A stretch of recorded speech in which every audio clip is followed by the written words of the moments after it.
Macabeos 2, capítulo 12. Campañas y victorias sobre los pueblos vecinos. Una vez firmados esos acuerdos, Lisías regresó donde el rey y los judíos volvieron a los trabajos de sus campos. Pero muchos de los jefes militares de la región, Timoteo, Apolonio, hijo de Geneo, Jerónimo, Demofón y Nicanor, el jefe de los mercenarios de Chipre, no dejaban tranquilos ni en paz a los judíos. Por otra parte, los habitantes de Jope cometieron un odioso crimen. Invitaron a los judíos que vivían entre ellos a que fueran a pasear en unos barcos que habían preparado, junto con sus mujeres e hijos. Eso respondía a un decreto de la ciudad que no dejaba entrever ninguna mala intención. Los judíos aceptaron como gente que quiere la paz y no tiene desconfianza alguna. Pero cuando estuvieron en alta mar, los echaron a pique. Eran cerca de 200. Apenas se enteró Judas de esa cruel acción cometida con la gente de su nación, se lo hizo saber a sus hombres. Después de haberle suplicado a Dios, el juez justo, fue a sorprender a los asesinos de sus hermanos. Incendió el puerto durante la noche, quemó todos los barcos y dio muerte a todos los que se habían allí refugiado. Como la ciudad estaba cerrada, se fue muy decidido a volver para dar muerte a todos los habitantes de Jope. Supo que los habitantes de Jamnia querían hacer lo mismo a los judíos que vivían entre ellos. Entonces, de noche, atacó Jamnia y prendió fuego al puerto y a las embarcaciones. El incendio era tan grande que la iluminación de las llamas se veía desde Jerusalén, distante de allí unos 50 kilómetros. Desde allí se encaminaron contra Timoteo. Cuando se habían alejado 1 o 2 kilómetros, se dejaron caer sobre Judas los árabes, en número de 5.000 hombres y 500 jinetes. El combate fue serio, pero los hombres de Judas, con la ayuda de Dios, obtuvieron la victoria. Los derrotados nómades pidieron a Judas que les tendiera la mano. Le prometieron proveerlo de ganado y prestarle servicios en el futuro. Judas pensó que podrían serles útiles para muchas cosas y aceptó firmar la paz con ellos. Los árabes, luego de haber hecho las paces, se retiraron a sus tiendas. Judas atacó después una ciudad fortificada, protegida por terraplenes y murallas, cuya población era muy mezclada y que se llamaba Caspín. Los del interior contaban con la solidez de sus murallas y sus reservas de alimento.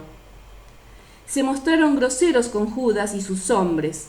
Los insultaban y proferían blasfemias con palabras horribles. Judas y sus hombres suplicaron entonces al gran soberano del mundo, que había hecho caer a Jericó sin arietes ni máquinas de guerra en tiempos de Josué. Luego se lanzaron con furia contra la muralla, se apoderaron de la ciudad por voluntad de Dios e hicieron allí una matanza tan increíble que el estanque vecino, que tiene más de 100 metros de largo, parecía lleno de sangre. Batalla de Carnión. Después de haber caminado unos 140 kilómetros, llegaron a Jaraca, en el territorio de los judíos tubienses. Pero no encontraron allí a Timoteo. Se había ido sin haber hecho nada, pero había dejado en un determinado lugar una guarnición muy poderosa. Dositeo y Sosípater, generales de Macabeo, efectuaron una expedición hasta allá y dieron muerte a los 10.000 hombres que Timoteo había dejado en esa plaza. El Macabeo entonces dividió su ejército en batallones y puso jefes al frente de ellos. Luego se lanzó contra Timoteo. Timoteo tenía consigo 120.000 soldados de infantería y 2.500 de caballería.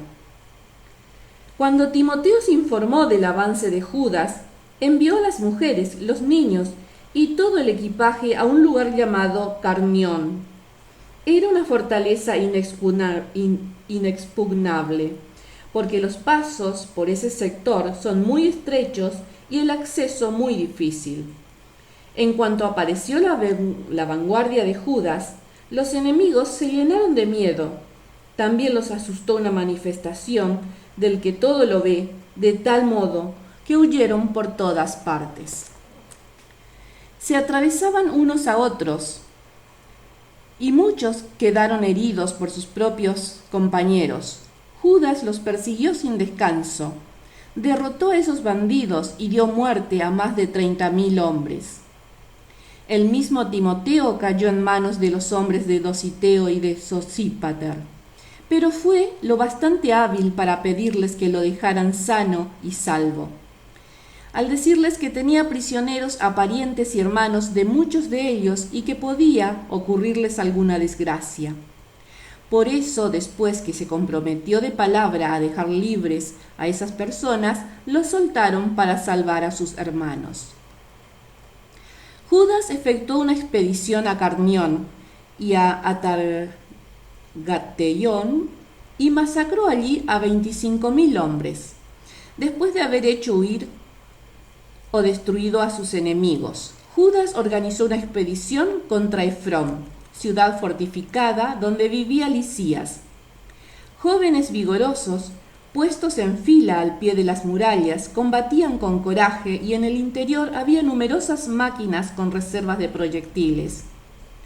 Pero luego de haber implorado al soberano que rompe con su poder la fuerza de los enemigos, los judíos se apoderaron de la ciudad y dejaron en tierra a más o menos 25.000 hombres de los que allí había. Saliendo de allí se dirigieron a Esitópolis, a unos 100 kilómetros de Jerusalén.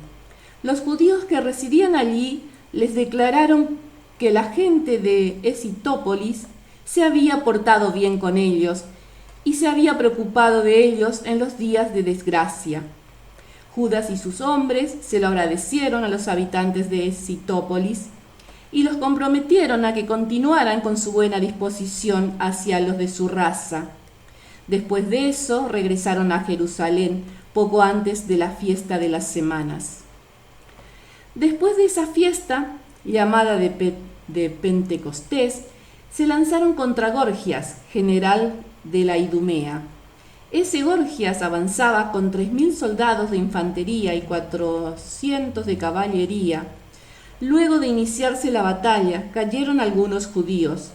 Un vigoroso jinete de la tropa de Baquenor, llamado Dositeo, atrapó a Gorgias en persona por su capa. Lo tiraba con fuerza porque quería capturar vivo a ese hombre maldito, pero un jinete tracio se lanzó sobre Dositeo y le partió el hombro, lo que permitió a Gorgias huir a Marisa. Como el combate se prolongaba, los hombres de Esdras comenzaron a rendirse de fatiga. Entonces Judas pidió al Señor que se mostrara en el combate como su aliado y su guía. En alta voz, en la lengua de sus padres, lanzó el grito de guerra y entonó himnos. Luego cayó de improviso sobre los hombres de Gorgias y los hizo huir. El sacrificio por los muertos. Judas condujo su ejército hasta la ciudad de Odolam. Cuando llegó el 7º día de la semana, se purificaron según la costumbre y celebraron el sábado en ese lugar. Al día siguiente, no se podía esperar más para levantar los cadáveres de los que habían caído en el combate, y los hombres de Judas fueron a sepultarlos con sus parientes en las tumbas de sus padres. Y encontraron con que bajo las túnicas de cada muerto había idolitos de jamnia, lo que está prohibido a los judíos por la ley. Todo, pues, comprendieron que este era el motivo por el que esos hombres habían sucumbido. Entonces bendijeron el comportamiento del Señor, justo juez, que saca a la luz las cosas ocultas, y le pidieron que el pecado cometido fuera completamente borrado. El heroico Judas animó a la asamblea a que se abstuviera de cualquier pecado, pues acababan de ver con sus propios ojos lo que había ocurrido a sus compañeros, caídos a causa de sus pecados. Luego efectuó una colecta que le permitió mandar a Jerusalén unas 2000 monedas de plata para que se ofreciese allí un sacrificio por el pecado. Era un gesto muy bello y muy noble, motivado por el convencimiento de la resurrección, porque si no hubiera creído que los que habían caído resucitarían, habría sido inútil y ridículo orar por los muertos. Pero él presumía que una hermosa recompensa espera a los creyentes que se acuestan en la muerte. De ahí que su inquietud fuera santa y de acuerdo con la fe. Mandó pues ofrecer ese sacrificio de expiación por los muertos para que quedaran libres de sus pecados. Déjame tu like si querés que suba los capítulos siguientes. Y suscríbete y activa la campanita de notificaciones para recibirlos. Saludos.